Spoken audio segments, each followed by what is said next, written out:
very good afternoon, young ladies and gentlemen. I welcome you all to this first webinar of the series of webinars that the Institute proposes on NCLT and NCLAT as a capacity building exercise for its members. Friends, NCLT has finally become a reality. On 1st June 2016, which will go down in the history of the regulatory framework for corporates by introduction of a single window adjudication process. Let me just share with you that this concept of NCLT and NCLAT was first introduced by IRADI committee in the year 1999. It was in 1999 that the beginning was made, and today in 2016, after almost 17 years, we are seeing the concept reach its fruition and the NCLT and NCLAT in its place. To discuss these concepts, we today have an eminent faculty, Mr. U.K. Chaudhary with us, and also Mr. Vineet Chaudhary, the Chairman, Corporate Laws and Governance Committee and Council Member of the Institute. Before I hand over the mic to them, I'll just briefly go down to the history of NCLT and NCLAT. In the year 1999, the Government of India set up a high-level committee headed by Justice V.B. Iradi to examine and make recommendations with regard to the desirability of changes in existing law relating to winding up of companies so as to achieve more transparency and avoid delays in the final liquidation of companies. The committee also recommended that the jurisdiction, power and authority relating to winding up of companies should be vested in a national company law tribunal instead of the High Court. Then came the recommendations of N.L. Mitra Advisory Group in 2001. This advisory group examined the details of conflicting decisions on tribunalization of justice and recommended for constitution of tribunal for insolvency, revival and restructuring of a company. The concept of NCLT and NCLAT was first introduced in the legislation through the Companies Amendment Act 2002. Then came the Irani Committee recommendations. And in its report, the Irani Committee strongly recommended the constitution of National Company Law Tribunal that should have a general, non-intrusive and supervisory role in the rehabilitation and liquidation. The recommendation of J.J. Irani Committee supported international best practices based on the model suggested by United Nations Commission on International Trade Law, the UNCITRAL. Friends, subsequently, the constitutional validity of NCLT and NCLAT was challenged in the case of Union of India versus R. Gandhi, the President Bar Association. In this case, Supreme Court upheld the decision of the High Court that the creation of National Company Law Tribunal and National Company Law Appellate Tribunal and vesting in them the powers and jurisdiction exercised by the High Court in regard to company law matters is not unconstitutional. However, the Supreme Court held the provisions of NCLT relating to its composition and its selection committee being not valid. This case also discussed in detail about tribunalization, points in favor of tribunalization, difference between court and tribunals, etc. Finally, NCLT and NCLT as an adjudicating authority under the Companies Act is the single authority taking role of the Company Law Board, High Court, with respect to matters such as compromise, mergers, winding up, other than grounds of inability to pay debt, derivative actions, reduction of capital, etc. And under the Insolvency and Bankruptcy Code 26, it is the adjudication authority for corporate insolvency and insolvency of LLPs. And the best news, friends, is that with the coming into force of NCLT and NCLAT, it's a heartening news for the CS profession. Section 2432 of the Companies Act 2013 and the draft rules brought out by the Ministry of Corporate Affairs on the subject for public comments have authorized practicing company secretaries as one of the representatives to appear before the National Company Law Tribunal and the National Company Law Appellate Tribunal. The company secretaries would also be practicing as insolvency practitioners.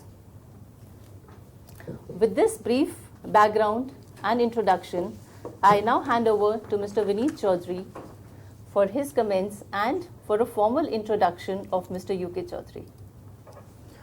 Thank you, Madam Alka Kapoor. A very good afternoon to all of you friends. This is a great day for all of us that today we are getting this webinar series on NCLT and NCLAT inaugurated under the aegis of I Professional I Talent promoted by our Honorable President Mamta Binani, and to do the honor we have none other than our own proud CS UK Chaudhary ji, Senior Advocate and the past President.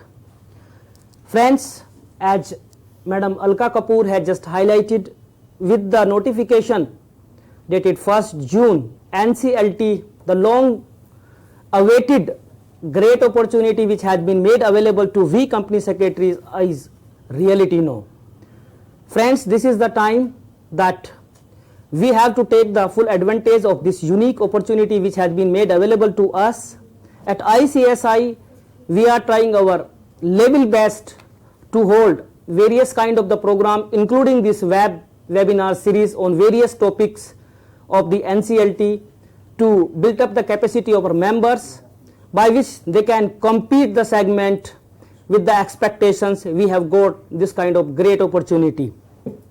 Friends, to start with NCLT, we have 11 benches, 2 at New Delhi, 1 each at Ahmedabad, Allahabad, Bengaluru, Chandigarh, Chennai, Guwahati, Hyderabad, Kolkata and Mumbai. In time to come, we are expecting very soon the other benches also, when NCLT has already been constituted and with the constitutions and notification, CLB stand dissolved. I would also like to highlight that few of the sections which are the part of NCLT and being taken care by the CLB for the time being has also been notified along with the 29 sections with this notification. Those relate to section 2 subclause 41, section 58, 59, 73, 74 which have already been notified, now will be dealt with at the company law NCLT level. This is my proud privilege that we have Shri UK Chaudhary ji with us today for this first webinar on NCLT. He is always with us. We take him as a mentor to the ICSI since long. This is again my proud privilege to introduce him briefly. He need no introduction. He is the authority of this subject, we all know. But just to start with, I will read his brief profile. Shri UK Chaudhary is designated Senior Advocate and past President of the Institute of Company Secretaries of India. As you all know, he is a fellow member of the Institute of Company Secretaries of India and is an associate member of All India Management Association and Society of Incorporated Accountants. He holds membership of the various professional bodies and associations: Supreme Court Bar Association, Delhi High Court Bar Association, American Association of Justice, INSOL International, Asia Pacific Bar Association, Company Law Bar Association, no NCLT. He is presently President of National Company Law Tribunal Bar Association and the Indian Law Institute. Mr. Chaudhary has over 30 years of experience of appearance before and arguing cases in the Supreme Court, High Court, judicial and semi-judicial bodies.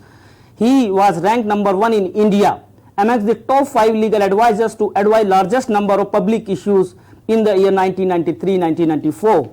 He is the member of various committees of the different regulators and organizations such as FICCI, PhD, Chamber of Commerce and Industry, ASSOCHAM.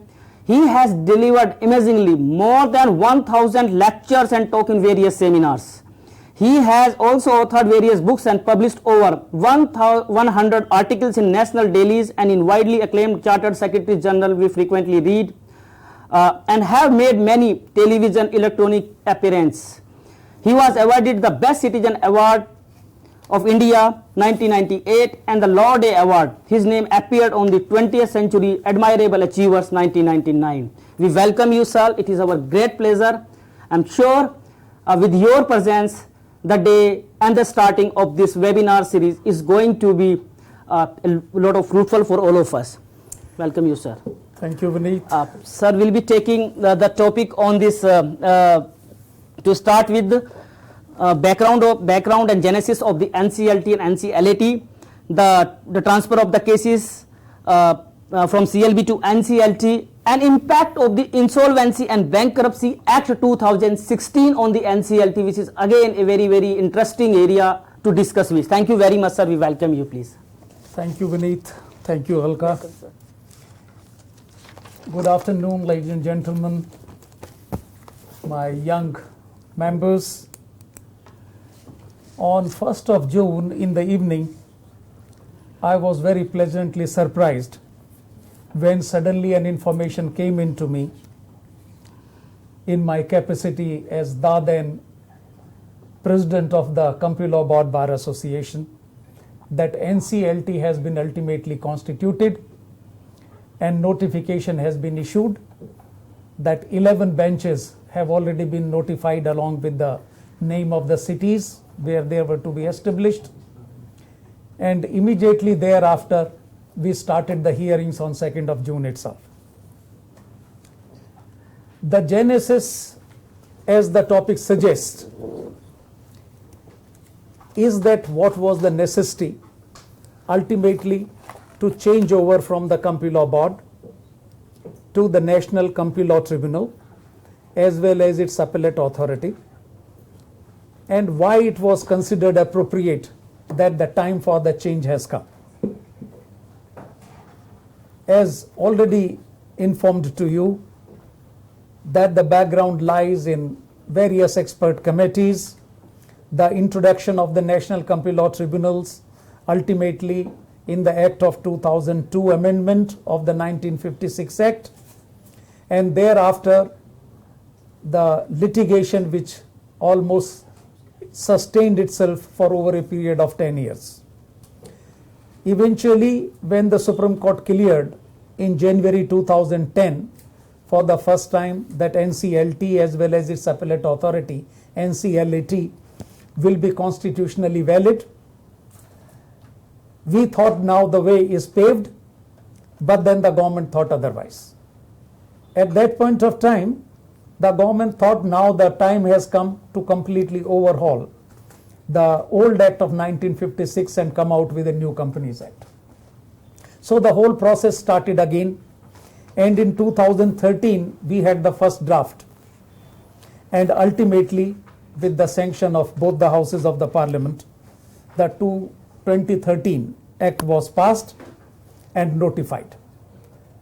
But the litigation still continued, and under the new 2013 Constitution of the NCLAT and NCLAT was once again challenged, saying that the provisions have not been made which are not compatible to the earlier judgment passed by the Honorable Supreme Court in 2010. Eventually, when Supreme Court once again upheld the constitutional validity even under the new provisions with certain changes in the constitution of the benches, ultimately we all became very hopeful that now soon it is going to be a reality. That itself has taken a lot of time between 2015 and 2016, but eventually, as I said, that I was myself very pleasantly surprised when I came to know at the dinner time on 1st of June that ultimately the notification has been issued, the benches have been constituted, and immediately I was informed that the National Company Law Tribunal eventually will start functioning in its place as principal bench and New Delhi bench at New Delhi from the 2nd June itself. We thereafter started the process. So after this establishment of the NCLAT and NCLAT, which is an appellate authority of the NCLT, which will hear appeals from all the orders passed of NCLT, we have now in place a very important jurisdiction, which earlier I have coined as a consolidation of corporate jurisdiction. Now you will appreciate that over a passage of time, you will find that not only that all cases which already stand transferred from Company Law Board to NCLT has already taken effect from the 1st June 2016 itself. The second phase which will take place will be that rehabilitation and restructuring of the companies, which is presently the subject matter of SIC Industrial Companies Act and right now regulated by the Board for Industrial and Financial Reconstruction and its appellate authority, AAIFR, will eventually get transferred even to the National Company Law Tribunal, and the appeal will be handled thereafter by NCLAT and not by AAIFR. The third part will be the transfer of the pending winding up cases before the various high courts to the National Company Law Tribunal, and to proceed further except in those cases where the final winding up order have been passed and only administrative orders are required. The fourth important part, which will already has become an act, is the Insolvency and Bankruptcy Act 2016, which eventually will have a board for insolvency and bankruptcy, and ultimate adjudication of the references made to NCLT will also take up the corporate jurisdiction of the company's bankruptcy law, and then thereafter it will proceed as if under the provisions of the Insolvency and Bankruptcy Act 2016 and the related provisions of the winding up in the Companies Act stand repealed. Now, with this kind of a structure coming, we are now presently only concerned, as the notification is made clear, that only the present jurisdiction which are now being adjudicated by the Company Law Board are stand immediately transferred to the National Company Law Tribunal, and any orders henceforth passed by NCLAT will be now go in appeal only to NCLAT. This being the position, let me inform that what is the jurisdiction which was being taken care of erstwhile Company Law Board. There were most important jurisdiction related to the operation and mismanagement, the erstwhile provisions 111 and 111A relating to the appeal against the refusal of transfer of shares, and also the rectification of the register of members, investigations and directions to investigation either on the recommendation of the central government or on an application to be made by a shareholder or a person who is concerned with the affairs of the company under section 235, under erstwhile section 237, erstwhile section 250 of the Companies Act, which now have the parallel under the Companies Act 2013. All these jurisdictions have now already transferred to NCLT, and Company Law Board stand repealed and dissolved.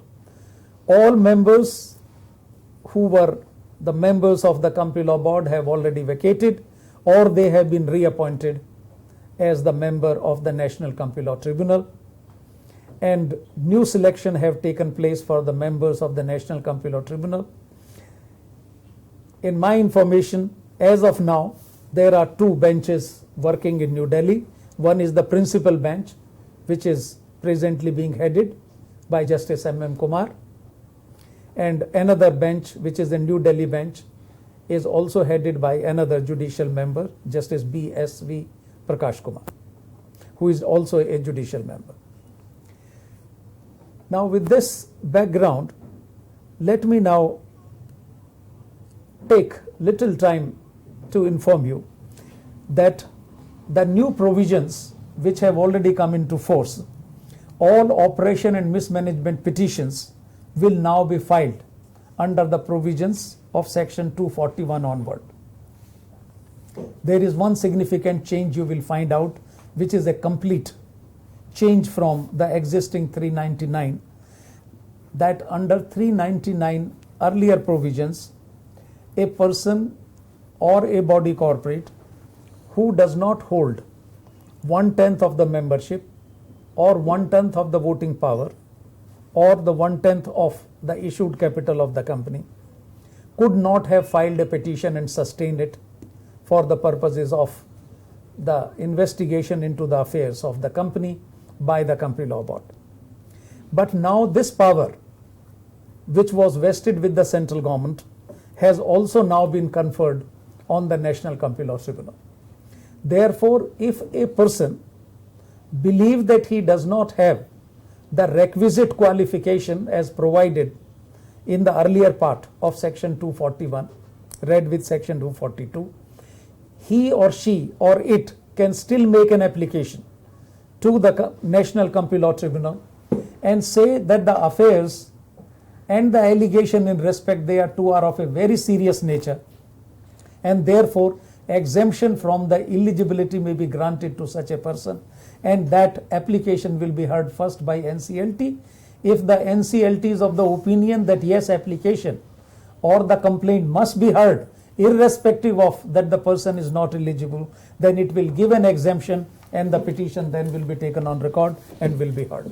This, in my opinion, is an extremely important step whereby the affairs of the company can still be looked into even if there is no apparent eligibility, which was not the case, because in the earlier erstwhile section 399, a person then first has to go to the Ministry of Corporate Affairs, take a special permission to file a petition, and then the petition will be filed and entertained, otherwise the petition will be dismissed in limine. The second important part other than the operation and mismanagement is still the rectification and also the refusal against the transfer of the shares by a company. Now there is again a very significant change in the law. The 2013 Act has now done away with the distinction between the private company and the public limited company. If you can recall that the earlier section 111A has various issues of a legal nature where the word transfer was strictly interpreted as transfer, and by the stretch of some interpretation the transfer only included the transmission but not any other mode by which the register need to be rectified, such as the case of a wrong allotment. There were number of judgments from the Bombay High Court which have taken a different view.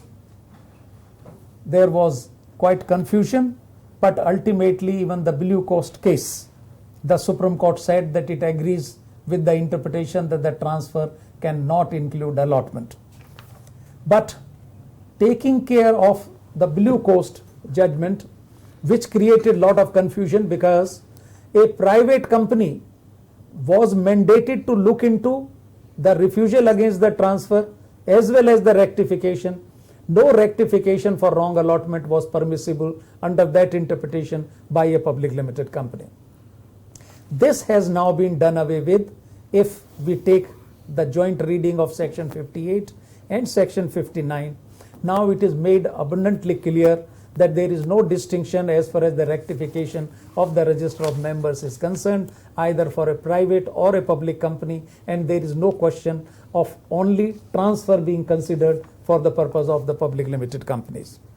This takes care of the one issue which, according to me, has now become completely meaningless, because there is no such distinction exist between the private and the public company, and the rectification for any reason whatsoever, so long it's not insufficient ground for maintaining a petition under section 58 or section 59 of the 2013 Act. Now coming to the further topics, that what more can be transferred eventually to the National Company Law Tribunal. There are various provisions which are presently governed other than the winding up.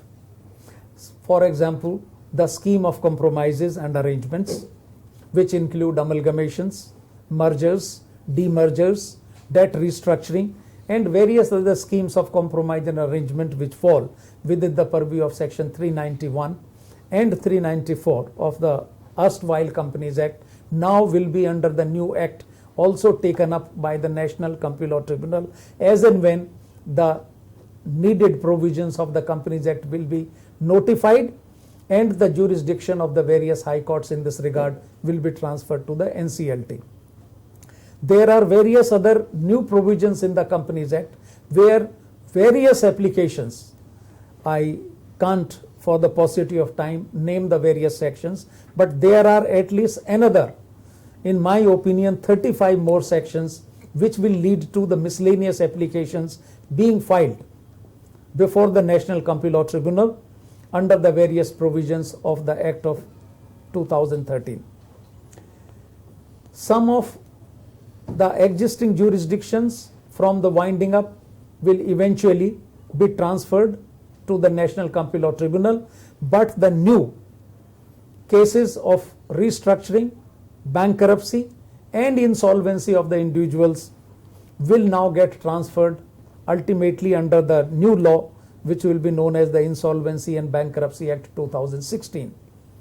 Question therefore arises that how National Company Law Tribunal is relevant for the purpose of the Insolvency and the Bankruptcy Act 2016, which has already been notified, assented, and now is a law on the statute in India.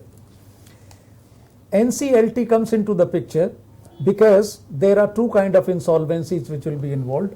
Number one, insolvency of an individuals, which was earlier the subject matter of the Indian Insolvency Act, will be now taken care of by the various institutions and regulatory bodies, but the corporate bankruptcy, which will relate to the corporates as defined under the Act, will be taken up by the National Company Law Tribunal.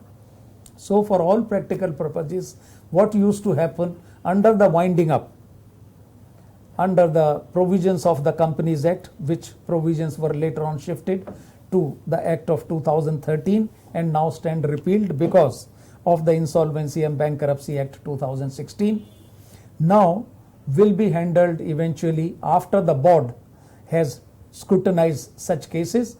The matter eventually will go to the National Company Law Tribunal, and therefore the same provisions and the same proceedings which eventually led to the winding up of the company will be now taken up, including the rehabilitation, restructuring, winding up at a first stage by the NCLT after the board has considered them, and appeal thereafter will go to the NCLAT, as all orders of the NCLAT, interim or final, will be appealable to the NCLAT. Now,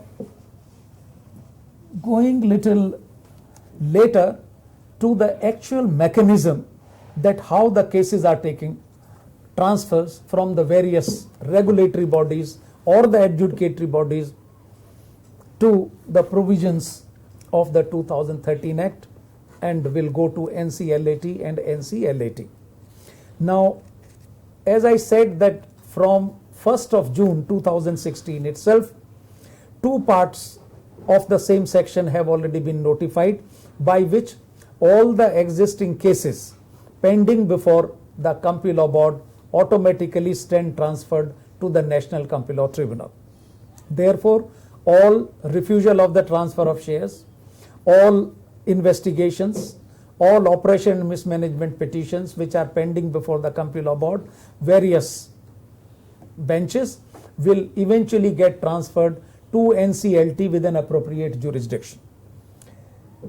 The jurisdiction is again to be determined according to the establishment of the NCLT and the city which forms part of the notification itself. That various states have already been notified. If I can inform you, this notification, for example, the National Company Law Tribunal Principal Bench and also the National Company Law Tribunal New Delhi Bench will deal with the state of Haryana, state of Rajasthan, Union Territory of Delhi. Therefore, take an example that where the registered office of a company is situated within the state of Haryana, within the state of Rajasthan, or within the Union Territory of Delhi, then all such companies' cases automatically get transferred either to the New Delhi bench or to the principal bench, as the case may be, as the bench will be constituted by the Honorable Chairman of the National Company Law Tribunal, which is now redesignated as the President of the National Company Law Tribunal. National Company Law Tribunal, Ahmedabad, also has 3 states. It will take care of state of Gujarat, state of Madhya Pradesh, and Union Territory of Dadar and Nagar Haveli, and Union Territory of Daman and Diu. Then there is National Company Law Tribunal, Allahabad bench, which will take care of the state of Uttar Pradesh and the state of Uttarakhand. Then National Company Law Tribunal, Bangalore branch, will take care of the state of Karnataka, where the registered office fall within the state of Karnataka. National Company Law Tribunal, Chandigarh, will take care of state of Himachal Pradesh, state of Jammu and Kashmir, state of Punjab, and Union Territory of Chandigarh. Similarly, National Company Law Tribunal, Chennai bench, will take care of the state of Kerala, state of Tamil Nadu, Union Territory of Lakshadweep, and Union Territory of Puducherry. National Company Law Tribunal, Guwahati bench, will take care of most of the northeastern states, that is the state of Arunachal Pradesh, state of Assam, state of Manipur, state of Mizoram, state of Meghalaya, state of Nagaland, state of Sikkim, state of Tripura. Then there is one National Company Law Tribunal, Hyderabad bench at Hyderabad, state of Andhra Pradesh and state of Telangana. All registered offices of the companies in these 2 states will be taken care of by the National Company Law Tribunal, Hyderabad bench. Then National Company Law Tribunal, Kolkata, will take care of the cases of the companies whose registered office will fall within the state of Bihar, state of Jharkhand, state of Odisha, state of West Bengal, Union Territory of Andaman and Nicobar Islands. Then National Company Law Tribunal, Mumbai bench in Maharashtra, will take care of the cases where the registered office of the company will be within the state of Chhattisgarh, state of Goa, and state of Maharashtra. This right now, along with the principal bench, will make 11 benches together. Now, as you have been already informed, that there is a possibility of another 5 or 6 benches which will be notified in the due course. But to start with, it's a great occasion that we at least have in operation already 11 benches which will take almost the justice to the doorstep of the various companies. And it's quite a change in comparison to the earlier, whereas all companies in the South India have to go to only Chennai bench of the Company Law Board. Similarly, there were only benches hardly operative in Bangalore. There were, however, benches in Mumbai, benches in Kolkata, benches in Delhi, and therefore all northern region cases used to come to these benches. There were also problems that sometime, because of the paucity of the members, some benches of the CLB may not working at all. Mumbai. For example, for last almost 3-4 months, there is no member of the CLB at Mumbai. And all the cases therefore were heard by the principal bench at New Delhi, and it was quite a difficulty. And I personally, as a member of the bar, have received number of representations that it is creating a number of issues for the members as well as for the companies to do the filing at Mumbai, then carry the files to Delhi and then argue the cases. That is to only the urgent basis, but not otherwise. So it was a real very difficult situation, but I am happy now to note that in the coming times, my information is that by the end of this month, most of the benches will be operative. The members have been already appointed. Each bench will be constituted with a judicial member and a technical member.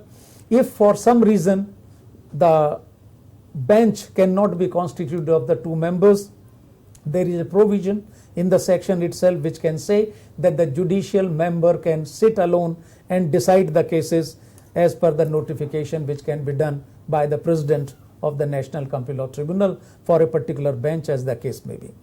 Now, with this jurisdiction issue being now already settled, most of the benches will be operative. by the end of June, and when most of the high courts reopen, there may be a second process starting, that how now to deal with the other 3 jurisdictions which are left. For example, the pending winding up cases to be transferred from the various high courts and their benches at the various places to national company law tribunals of a relevant jurisdiction. The second issue will be that to establish the board for insolvency and bankruptcy and make it operative, so that immediately the provisions relating to the bankruptcy and the individual insolvency could be taken care of at the earliest.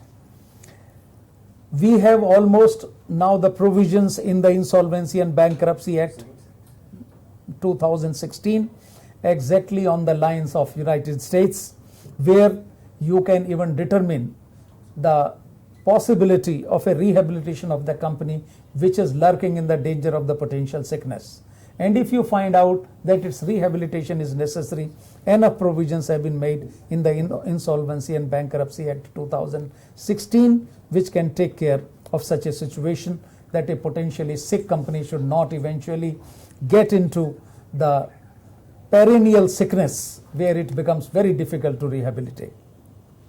This will also possibly lead to the transfer of the rehabilitation cases also to the NCLT from the cases which are already pending before the Board for Industrial and Financial Reconstruction, and similarly the cases pending before the Appellate Authority of BIFR, that is AAIFR, will also get transferred to the NCLAT, and they will be taken from the stage where they are left.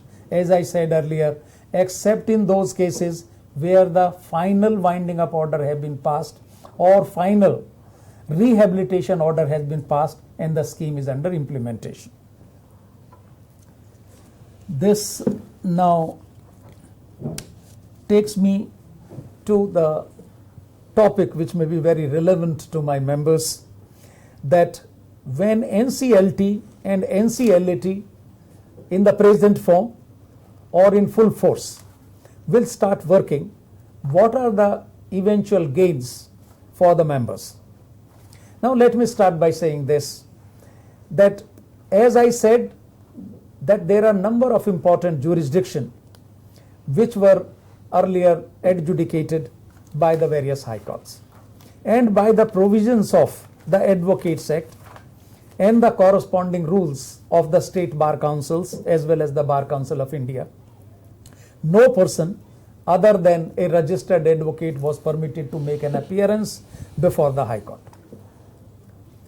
Similarly, some of the insolvency cases which were also pending before the trial courts, such as the additional session judges, again by the force of the provisions of the Advocate Act and the Bar Council rules, only the advocates could appear before the courts. But since now the jurisdiction will now get transferred, insolvency as well as the bankruptcy, from the High Court as well as from the trial courts to the tribunal, the field is now open for the members that they can make their appearances before the NCLT in all matters not only relating to the Companies Act, but all matters even relating to the Insolvency and the Bankruptcy Act, as there will be an open door for going to the Board for Insolvency and Bankruptcy as well as going to the NCLAT and even NCLAT. As of now, there is no prohibition that a member with a due representation from the client cannot make an appearance.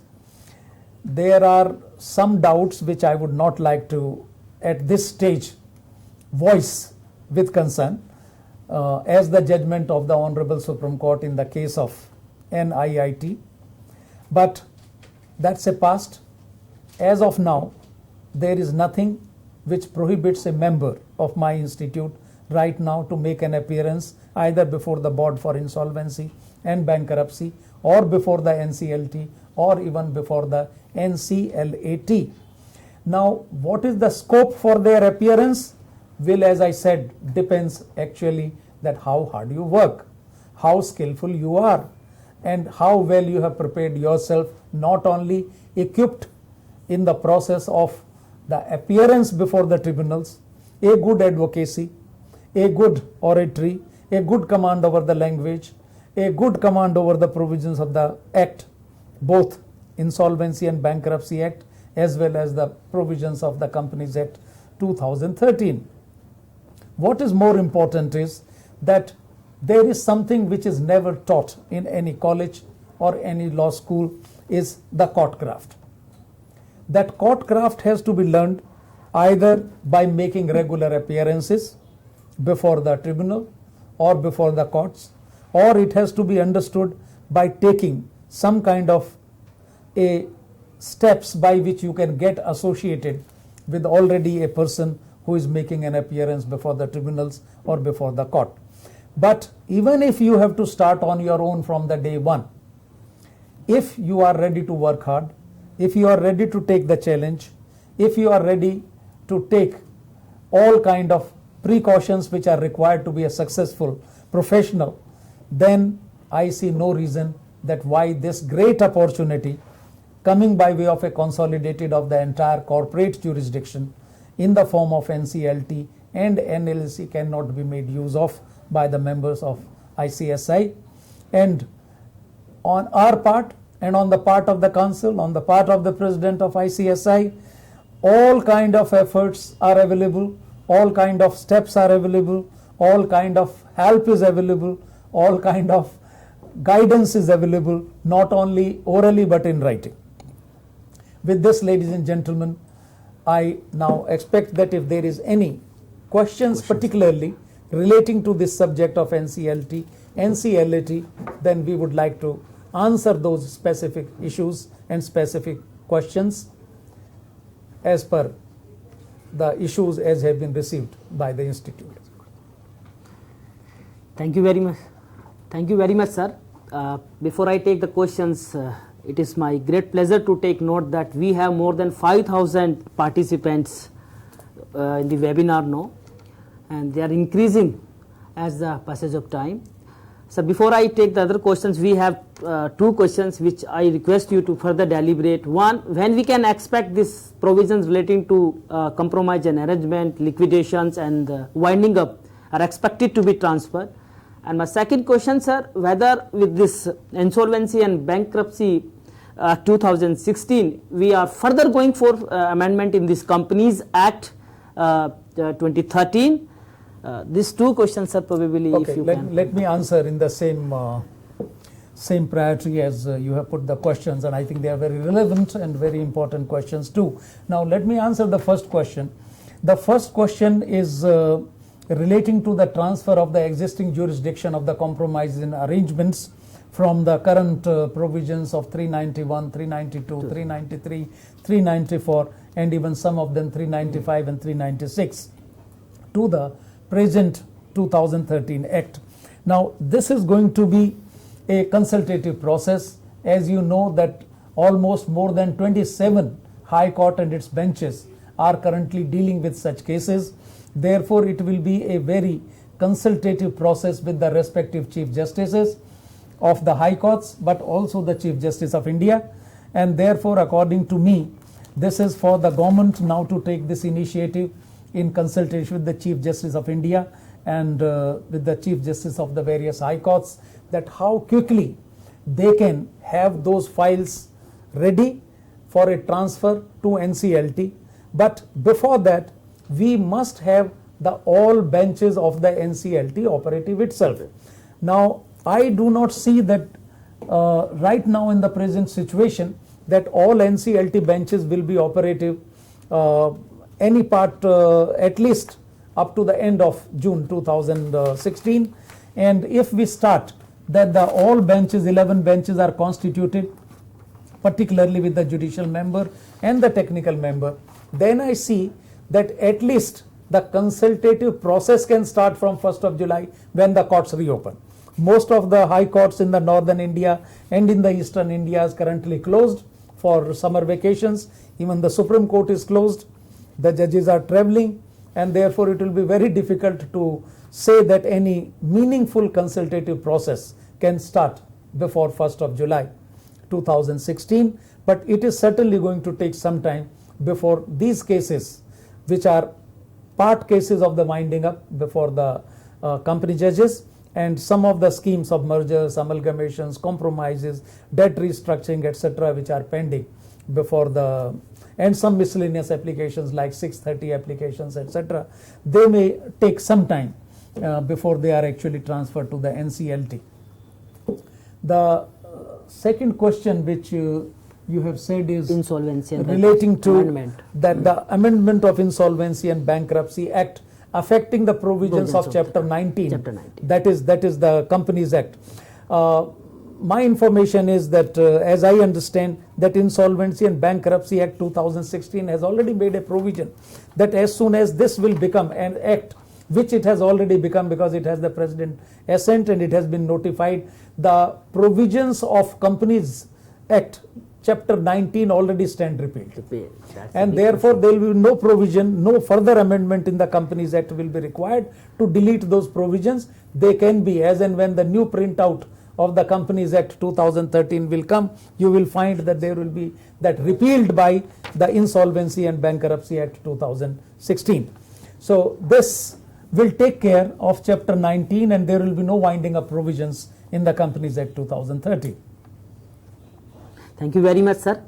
We have many questions. Few of the questions you have already addressed in the initial discussion itself, sir.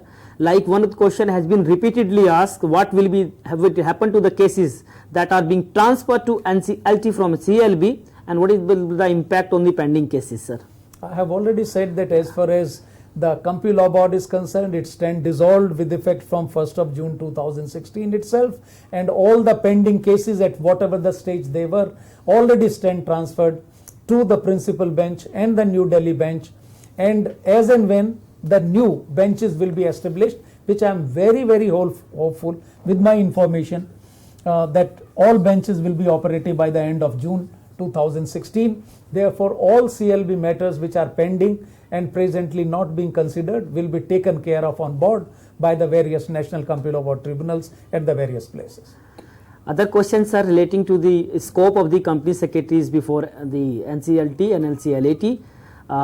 But the repeated question is the removal of the name, whether vested with the ROC or NCLT or High Court, sir. See, according to me, there is no adjudication process in such matters like the removal of the name, change of the name, change of the registered office. These are more administrative matters, and I think that one has to choose that whether you would like to be a lawyer in practice before the tribunal arguing legal cases, or you would like to do the administrative work. Now, I am not saying that the administrative work is not a prestigious or a paying work. It is equally important as going to the tribunal and arguing the legal matters and working out yourself before the court. But the jurisdiction of the administrative nature, if remains with the central government and its functionaries like the regional director and the registrar of companies, it will be proper that these kind of administrative things are left best to the regulatory authorities rather than coming to the National Company Law Tribunal. Again, sir, the question on transfer of the cases, time frame has been repeated by many members. What would be the time frame for transfer of the cases? I think you have already dealt with, sir. I have already said that as far as the Company Law Board is concerned, it stands dissolved and they are from 1st June itself being taken care of. But as far as the other transfer of the jurisdiction like the Board for Industrial and Financial Reconstruction and Restructuring, as well as the cases relating to winding up, mergers, amalgamations, various other miscellaneous petitions pending before the court, this consultative process with the Chief Justices of the respective High Courts is going to take some time, and let us wait and watch, my friends, that how much time possibly give and take a period of 6 months to 1 year according to me, because it will require a complete humongous process of shifting the various judicial files from the courts to the tribunals, and various possibly the high courts may have to go in one jurisdiction, the other high courts may have to shift it to the other jurisdiction, and therefore it is going to be a little difficult process.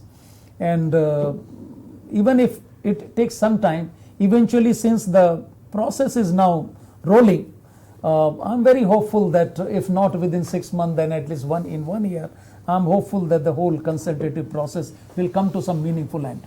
Great, sir. The questions you have already addressed, that NCLT will replace the BIFAR. The interesting question is coming, sir. As per your initial command, sir, the cases from BIFAR will be transferred to NCLT automatically. However, as per section 434(1)(d), there will be abatement of matters pending before BIFAR, and thus these will have to, you have to file a fresh application. Do you see a possibility of change in the provision, sir?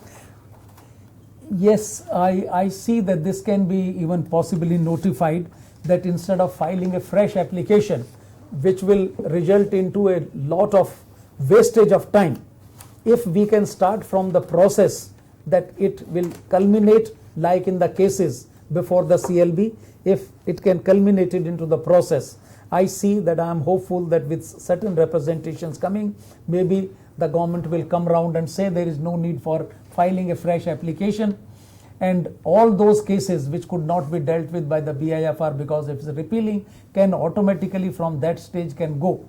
And as you are possibly aware that all BIFR orders have a very elaborate system of recording every point which takes place in the BIFR from the day of filing the reference, and therefore there is no dearth of the history being traced of the case, because each order traces the history from the day of filing of the reference up to what happens up to the last. Therefore, I am quite hopeful that when we make a representation, the whole process may change and it may not be necessary to file a fresh application, but that has to be seen that how responsive is the government for the purposes of the representations that we make in this regard. Great, sir. This was one of the questions which was indeed repeated many times. Whether signed wakalatnamas are obtained from the client for appearing before the company law board would work before NCLT, sir, or we have to get the fresh one? My friends, according to me, since the company law board stand repealed, you have to take a fresh wakalatnama if you are a lawyer. If you are a practicing company secretary, then you have to take a representation letter once again, and it should be taken in the name of the National Company Law Tribunal dealing with that particular jurisdiction. Because earlier, if let us say, for example, you have taken a wakalatnama which was applicable to to the Company Law Board Chennai bench. Now that jurisdiction of Andhra Pradesh is now gone to the Hyderabad. Therefore, the same wakalatnama cannot be transferred to the National Company Law Tribunal Hyderabad, and you have to take a new wakalatnama to put it in proper place, that you have an appropriate authority to deal with the case and to represent your client. So, sir, do you see the same position what we noticed in the past when this Companies Act 2013 was made effective? The regulations particularly relating to the appointment of the manager of personnel passed under the provisions of the Act of 1956 and filed as an application to the central government were in many cases desired to be changed or get again from the shareholders.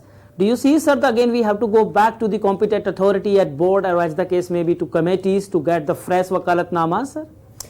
See, you may not have to go to the board of directors of the company, because the board of directors already have taken a decision defending that case. The case title is not changing. Only the court which is dealing with that case is changing.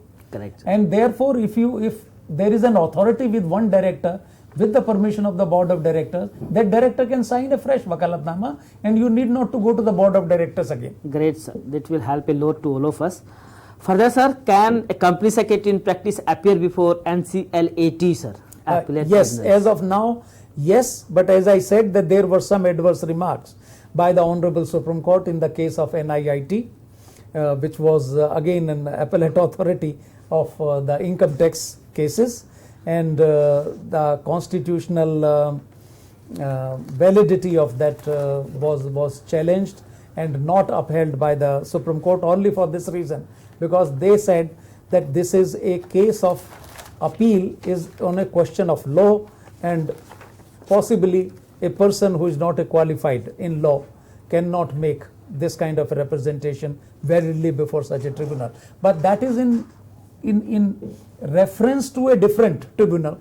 and not with reference to the NCLAT. As far as the NCLAT is concerned, you will find out that the appeal now is not only on the question of law. It's a regular first appeal from every order of the NCLT, and it's an appeal on facts as well as the question of law. Therefore, I see no reason that why a company secretary who could be well versed with the law as well with the facts cannot represent the client before the NCLAT. Great, sir. That is something which is expected from the company secretaries. What skills are required to appear before NCLT and LAT? I think you have already addressed this question very well, I sir. said that yes, you have to hone all the skills and muster all the courage to go before the tribunal, because they are all headed by the retired High Court judges, by the retired sessions judges, and therefore each bench is headed by a judicial member, and I'm sure that you will require every resources at your command to put in place to make yourself comfortable with the court. Great, sir. On the same lines, our young members are asking repeated questions. Is there any number of years criteria to appear before the company law NCLT?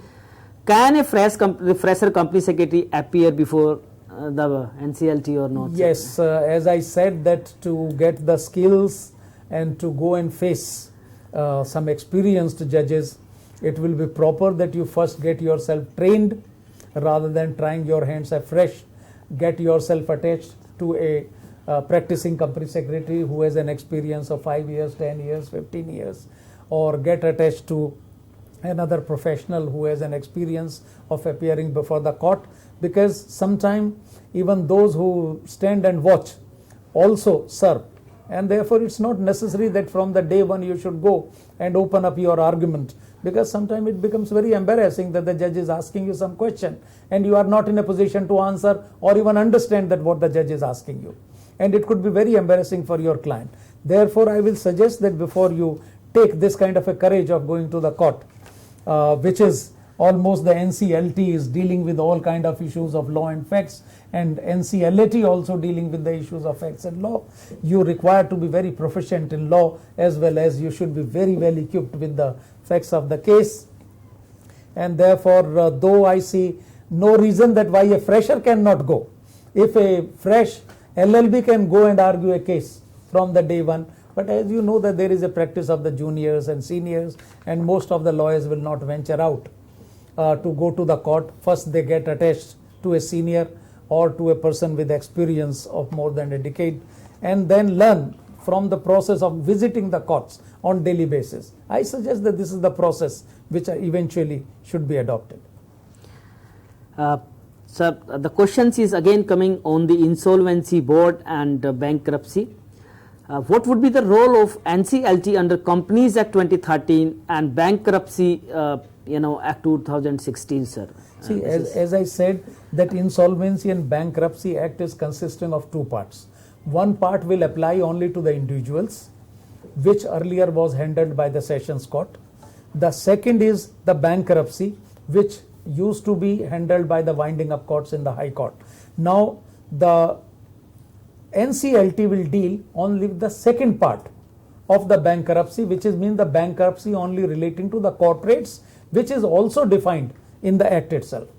And therefore, NCLT will not deal with the individual insolvency cases. Insolvency cases will be dealt with separately by the board and will go to the other regulatory authorities, but not by the NCLT. Great, sir. What you feel, sir, about e-filing requirement before the NCLT or NCLAT, sir? To what extent it is going to be implemented very soon, or we have to wait and watch? I think eventually, I as a representative of the bar, we have already taken up this matter, and we are exactly going on the lines as the e-courts in the High Court. Eventually, some of the benches we would like to have the e-courts so that there is an e-filing. We are already in the process that all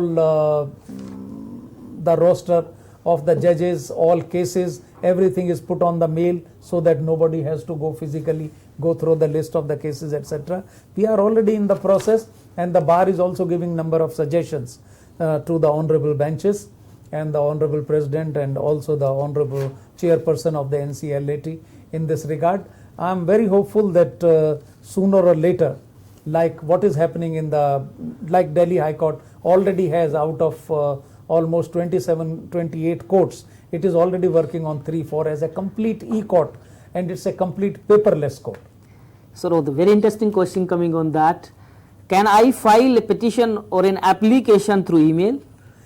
Presently not, but eventually you will. Yeah, great, sir. What will happen to existing and interim orders passed by the Honorable Company Law Board, sir? This has also been, my friends, clarified that all orders which has come in the name of the Company Law Board, the appeals will continue to go under section 10F of the erstwhile Act of 1956, and they will continue to be filed before the Honorable Company Judges having the jurisdiction in the matter. How do you feel, sir, the matters which has been reserved, order has been particularly reserved and has not been signed? If the orders is reserved by the CLB, now those orders cannot be passed because the CLB stand dissolved. They have to be relisted either for fresh arguments, or if they are before the same bench, for further orders. After the further orders are passed, they will become the cases of the NCLT, then interim or final order can be passed by NCLT, and therefore the appeal against that order will lie to NCLAT. The order passed by Magistrate Court under section 630 of Old Agni Companies Act 1956 probably is talking. Is challenged in session court whether this will be transferred to NCLT? Not presently, as I said, that will be a part of the transfer of the High Court jurisdiction, which will be also include the subordinate jurisdiction of the High Courts to the National Company Law Tribunal, which eventually will come. I said this possibly may be 6 months or 1 year away from the constitution of the benches. More questions? In the proviso to section 61(1)(b), which is for consolidation and division of all or any of the company's share capital into shares of a larger amount than its existing when approval of the tribunal is required. If voting percentage of shareholder changes, kindly throw some light on the changes in the voting percentage as in the earlier act. This provision was not there. See, this is a new provision. As I said, that there are going to be certain miscellaneous applications also. I call them the miscellaneous applications because that there are certain riders in some sections. So this kind of an application is necessary only if you trigger that rider in a particular section. Now this change in the percentage of the shareholding will come out of when there is a diminution of the liability on the voting shares. See, for example, you are changing the capital of the company by which you have extinguished certain shares which have a voting right in the capital of the company. If you do so, then there will be a reduction of the capital. The reduction of the capital will result into the change in the voting power, and therefore you will require under this rider a specific approval from the tribunal for this kind of a change being carried out in the memorandum and articles of the company. Great, sir. Can company appeal to Supreme Court against the order of the NCLAT? Obviously, sir. Yes, my friend, there is a second appeal which will be made to the Honorable Supreme Court of India, but this is purely on a question of law. It's a question of law. Whereas I clarified that appeal from the NCLT, which is a first appeal, is on both the question of fact as well as the question of law, and not like 10F, which is only an appeal from the CLB to the company judge only purely on a question of law. But now, taking into consideration the judgment passed by the Honorable Supreme Court in Dale and Carrington, if you have the time, please go through this, because it's in that case that the Honorable Supreme Court has very clearly said that sometime a perverse finding of the facts could also become a question of law. And therefore, that is why the first appeal from NCLT to NCLAT is on both the question of fact as well as the question of law. But appeal from NCLAT to the Honorable Supreme Court, which is known as the second appeal, is on a pure question of law. Yes, sir. So can you just repeat the case that you referred to? The case is Dale and Carrington. Right, sir. What is this circuit bench, sir? It was somewhere mentioned in an affidavit filed by the MCA, sir. See, the circuit bench will be only possible in case of NCLAT, because at present NCLAT has only one jurisdiction, where the principal bench and all other benches will sit will be the place of New Delhi. But the central government is not averse to the idea that NCLAT by its own jurisdiction can create the circuit benches which can, depending upon the exigency of the cases, can meet any place other than New Delhi. So it can go and make a sitting of a circuit bench, let us say at least in the metropolitan cities like Mumbai, Kolkata,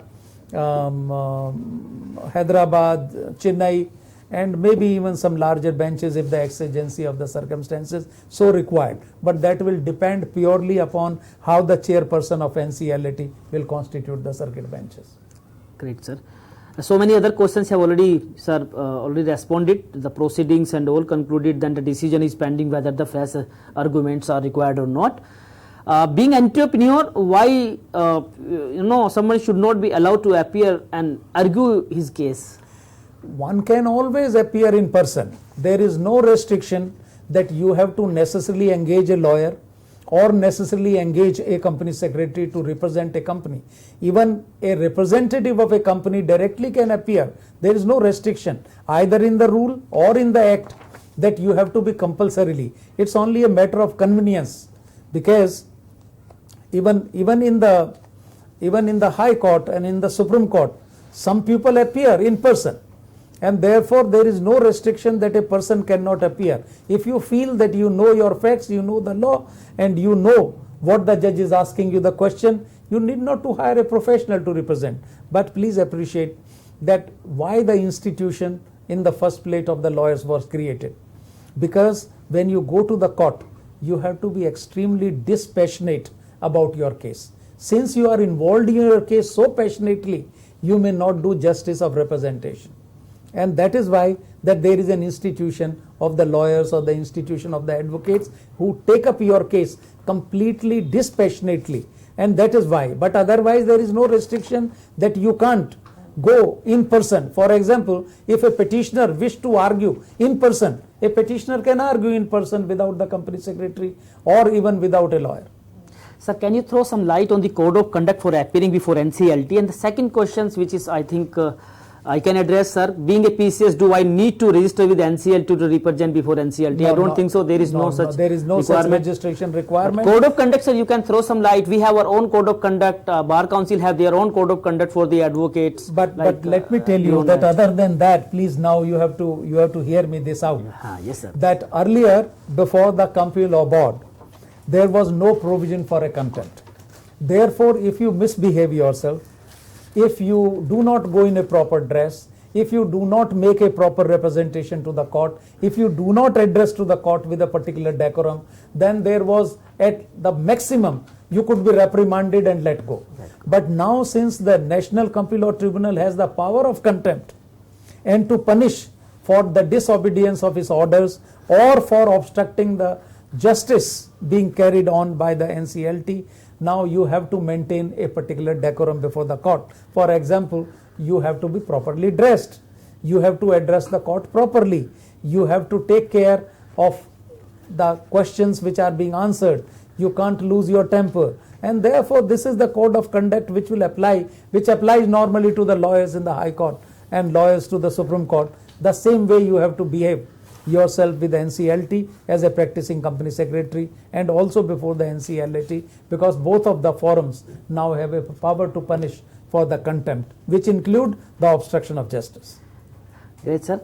Can a new case be filed before NCLT for a decided case by CLB?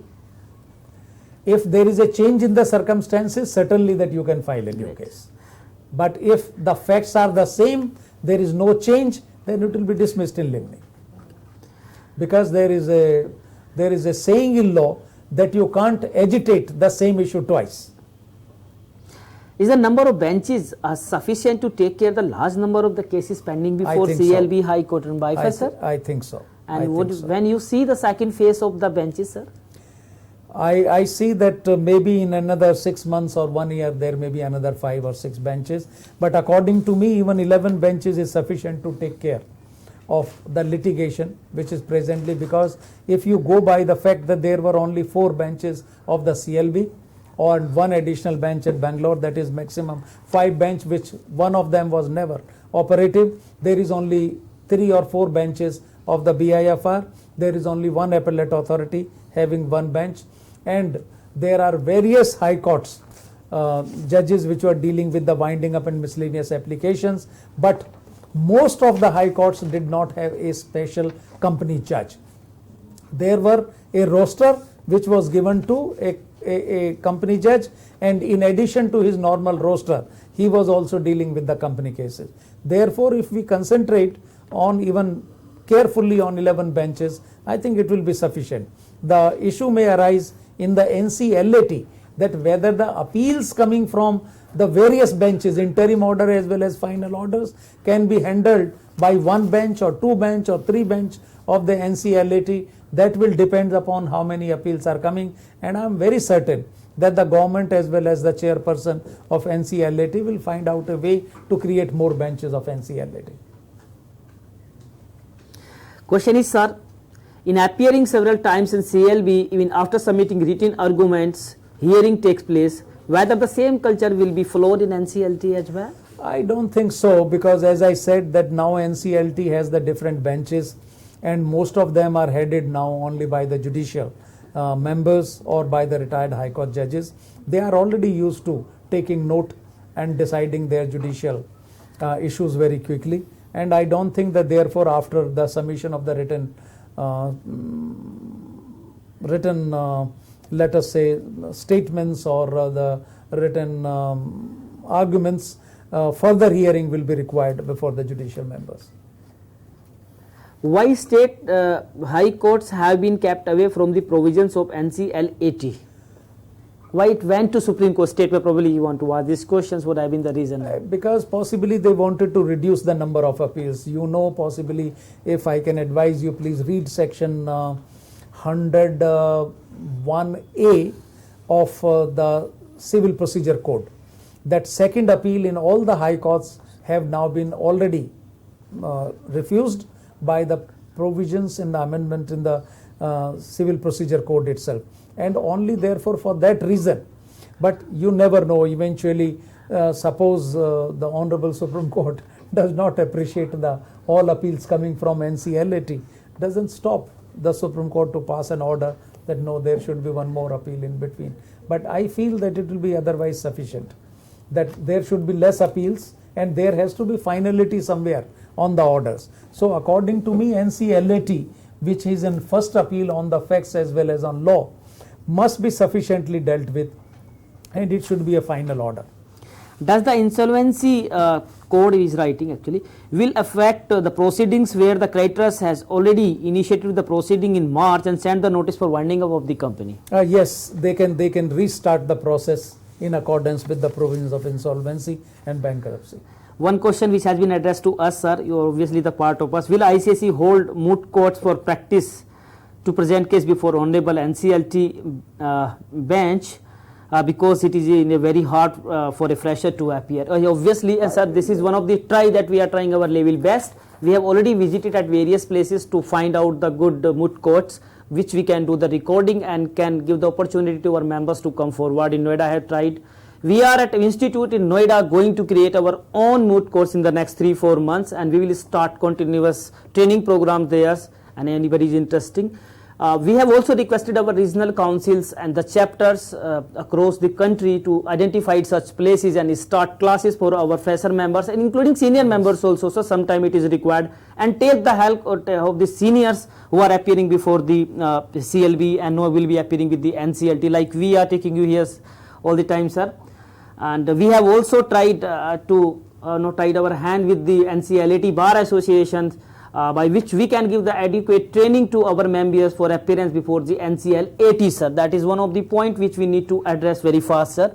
And we are hopeful we will get all support from sir, because yeah, of course. And let me share something with you also, that I remember that last year the Company Law Board Bar Association has actually organized some moot courts at Ahmedabad, and this was exactly like a tribunal was established in the hall, and there were the lawyers and the practicing company secretaries on both sides, and it was a good experience that I personally had, and therefore it is a great idea that at chapter level, at the regional council level, as well as at the level of the institute, various moot courts should be organized, and if any help in this regard from the National Company Law Tribunal Bar Association is required, I can ask the General Secretary to remain in touch with the ICICI, or even I as a past president is open for this discussion anytime. You are most welcome, but this is a great idea. I think we must create the conducive circumstances in a closed door so that there is a tribunal, and you should know that how to walk in, how to dress, how to address, and how to even maintain the decorum of the court. But that will be a great idea, that you should organize more and more moot courts. Yes, sir. What will happen to official liquidators since insolvency court is already gazetted? It's a law of the land, no, sir? Oh yeah, there are going to be the private liquidators, and as you know that the official liquidator office has not been a very great institution in my personal opinion. There are too many comments passed by the various high courts, including the Delhi High Court, against the official liquidators' efficiency. I don't want to get into this debate. This is a good occasion, and I'm happy that at least now there will be private liquidators, and like in United States and in UK, private liquidators will kick in, and I'm sure that they will actually do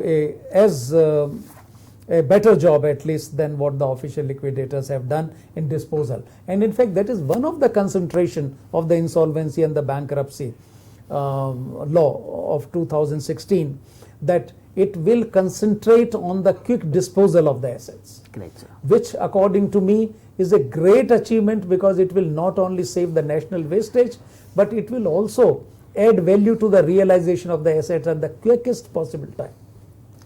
Yes, sir. What is the timeline for disposal of the cases by the NCLT? What is the expected, sir, and what is in the law? And what would be the role of, sir, to what extent we can see on the composition, the compounding of offences at NCLT? See, according to me, compounding of the offences should not take more than one hearing, that is means not more than 30 days. But in any case, the outer time limit is 90 days. But let us say that even if suppose the outer limit of 90 days is not following, but I see that the justice will, in my opinion, will be done if all the cases are disposed of within a period of 6 months to 1 year. It will be a great achievement according to me, in comparison to what is happening to the cases in the high courts and before the trial courts, which suits are taking anywhere between 3 years to 30 years. As NCLT has came with the notification, sir, as per the constitution notification of the tribunal, the vacation bench shall hear urgent matters till vacation. How to approach the vacation bench? As I said that the honorable chairman was sitting till today, that is up to 10th. Now from Monday, that is the 14th, Monday is 13th, but from 14th to 17th, another members heading the New Delhi bench is available. But otherwise also, if suppose the bench is not regularly sitting as a vacation court, one can always find out where the honorable president of the NCLT is, and you can approach that the matter is very urgent, it requires a hearing, and the bench will be then constituted by the honorable president of the NCLT. You can approach the secretary, find out where the honorable chairman is, and approach for constitution of the special bench. Can someone straightway move to the Supreme Court under Constitutions and Article 136 for special leave petitions without going to the NCLT? According to me, you should not try that. You know the success rate is only 5% in the special leave petitions before the Supreme Court. I will rather say that if there is a situation which demands that there is no NCLT bench available or there is no NCLT, it is much safer a bet that you should file a 226 petition before the concerned High Court rather than going to the Supreme Court. Can a foreign creditor file for insolvency of a company before NCLT in case of an international contract, sir? According to me, if he falls within the definition of the creditor under the Insolvency Yes, and Bankruptcy Act, he can. Winding up on inability to pay debts would be dealt with by the insolvency court, and winding up on other grounds would be dealt with under the Companies Act 2013, sir. Is the process under both the legislation has been harmonized? I think you already addressed this because of that. Because of the Act now. Act, no. Yes. Now there is no Question? need for this.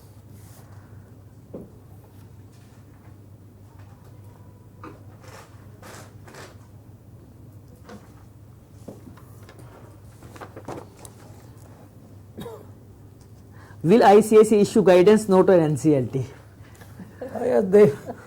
There is no need, but if it is required by the members, I am sure ICSI will do something about it. Will provide sir training modules and everything, all technical backup documentation, hearing and appearance, sir, facilities and training. Anything which is for the benefit of the members. I, as a past president, will welcome anything from ISI. Will the institute Sir, give we are a working training on a manual certificate course on NCLT? yeah. Yes, so I see no reason that why ICSI not will go out of the way to help members. Correct, sir. Whether NCLT has power to call for personal hearing in case of operation mismanagement cases? I do not see that. What do you mean by personal hearing? There is always a personal hearing granted, as and when you file a petition, there is always a hearing in the case of operation mismanagement. Now I do not know whether you mean the chamber hearing for the person. Yes. What can be situation in that? In most of the cases, as I see that in the erstwhile Company Law Board, which now stand dissolved, as and when the member felt that there is a family company dispute or there is a dispute between the two close friends, it will always call them to the chamber and try to give a personal hearing in the matter and ask for that whether there is a possibility of an amicable settlement. I think that procedure can continue even in case of NCLT, depending upon bench to bench. Yes, sir.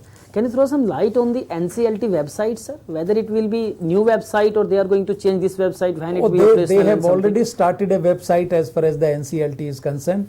You always find that there is a list of the cases already on the site. We at the bar also intend to start a site whereby you will get all the judgments which are published, and you will find out that all the cause list of the cases will be available at one place. So all this will I'm sure will start from 1st of July or 2nd of July. Great, sir. Any other questions we have? Questions are coming. Give it fast.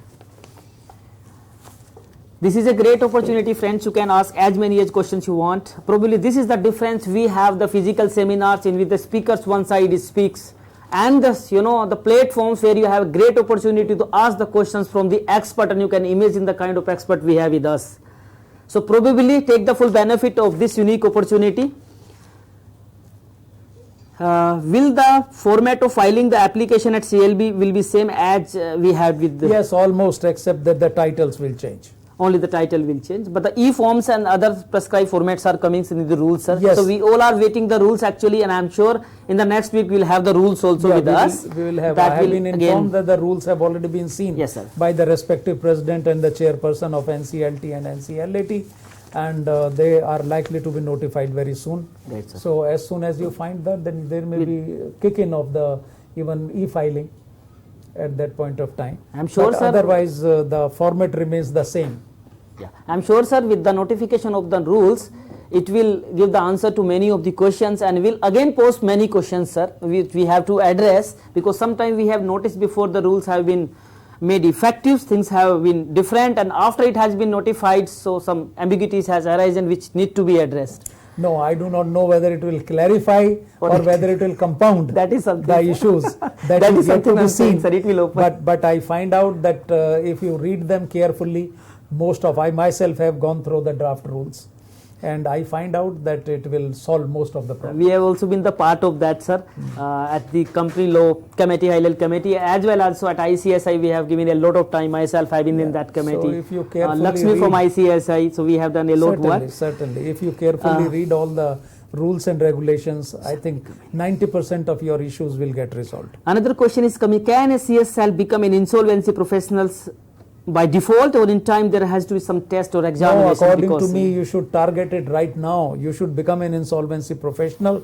And for your information, let me tell you that there are a highly specialized institutions in United States which deal not with the respective company issues but deal only with the insolvency issues, and therefore under the Insolvency and Bankruptcy Code and the law of 2016, there's a special window open that if you wish to specialize only in the insolvency as an insolvency professional, I think there is a great opportunity for the company secretaries to act only as an insolvency professional. In this context, sir, I would like to brief you as well as the participants that ICSI had this opportunity to present our case before the committee of the parliament considering this court last 2 months ago. We made a very strong representation. Many of our suggestions which were given by the ICSI was taken on hand immediately, and we were even asked to submit the further things in this regard which were they had to take up. Yes, further, we have made 2 strong representations to the Ministry of Finance, sir, one of the Ministry of Finance, one to Ministry of Corporate Affairs, to recognize our institute as one of the insolvency agency and to our professionals as the insolvency professional straightway. Obviously, the matter relating to the code of conduct and the proceedings, because the board is coming into picture, sir. Yes. So the issue is that we have a separate code for our members like the other professional institutions are having, and board will be having their own code for their practicing professionals. So this is the debate is going on how to harmonize all these things. I am sure in time to come, sir, we shall have that opportunity. Even we are also given the representation that we should be allowed to appear before the DRT, the financial bankruptcy, when we are talking about it, beyond the NCLT which will be looking after the other cases. So friend, those representations and the presentations made before the various authorities are available with the institute. No, and particularly you should please remember that whereas an individual insolvency may of not be much benefit to the members of my institute, but the corporate bankruptcy, if the kind of intricate knowledge that you have about the various charges being filed, various forms being filed, various directors forms being filed, various balance sheet forms being filed, with the intricate knowledge that you have, it will be a great opportunity that the corporate bankruptcy practice could be really a great opportunity for the company secretaries. Whether NCLT permits examination of witnesses? Yes, sir, normally it's a summary jurisdiction, but if the exigencies of the case requires, then there is a provision that you can have the oral evidence also being led in the case. Now, whether the CLB order is not complied with or NCLT order is not complied with, sir, can we file application or petition for compliance of the order? What is the authority? Yes, earlier in CLB, you remember that there is a section 634A that you can ask for an execution of the order either by the same bench or the bench can refer it to the sessions court in the relevant jurisdiction.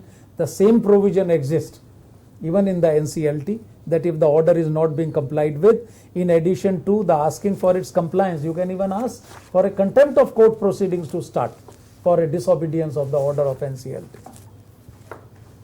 Many questions are coming on securitization and insolvency court. Let me inform you, we will be having a special session on insolvency court as well as the securitization kind of the thing separately. Yes, that's a separate subject matter. Subject matter is together different. Winding up orders have already been passed and the official liquidators are executing the order. Can we go to NCLT to enforce the duties of the official liquidator under the Acts? No, as I already said, that something which is pending before the honorable company judges have to continue there, and particularly if the final winding up orders have been passed and only administrative jurisdiction is being exercised, then the NCLT cases will not be even transferred. That is my information, and it has to continue at the same place. The question is jurisdiction of corporate insolvency and individual insolvency. Please throw some light whether corporate insolvency under MCA and individual insolvency under Ministry of Finance. See, as I said that individual insolvency is the subject matter which was earlier of the Insolvency Act, and corporate jurisdiction is equivalent to the winding up of the companies, and therefore NCLT will only deal with the corporate jurisdiction. Individual will continue to be dealt with separately. Any other question we are having? Thank you very much, sir. It was indeed a great session, great learning for all of us. from. It was a great occasion for me also to interact with such a large Large gathering number of of- intellectuals, and I hope that this is of some benefit to you. But if there is still something, please do write to the Institute of Company Secretaries of India. We will take care, individually or collectively. Thank you, sir. very much. Thank you very much, sir. Thank you very much. And thank you all of you for participating and come with the interesting questions. We shall continue to hold this kind of the programs through webinar, which enables our members to raise so many questions, doubts in their mind. And in the next week, we will be coming with the technical topic forming part of the NCLT, which has been notified and which are going to be immediately in effect. A dedicated email ID for the members for sending their questions and the concerns in the matter of NCLT has also been created. That is nclt@icsi.edu. You can address your questions and concerns to that email ID. We'll try to resolve that through webinars or by other form of interaction. Thank you very much. Thank you all. Thank you, sir, Thank for you. coming over here and Thank giving you for blessings giving to me us, this great opening this opportunity. webinar series. Thank you all. Thank you very much.